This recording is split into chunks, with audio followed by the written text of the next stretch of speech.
See, there's a part of me that sees that and is like, oh my gosh, women can do anything. Like, we legitimately bring lives into this world. We, build and make and create humans and feed them with our bodies, and then go to nursing school. Like, we can legitimately do everything. And then the other part of me is like, why does nursing school have to be so traumatic? Why couldn't she just say, Professor, I couldn't finish the tests. My water broke. When can I retake it?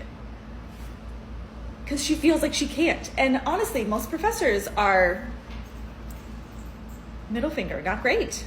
Really, like, for some reason, it's almost like adding to the trauma legitimizes,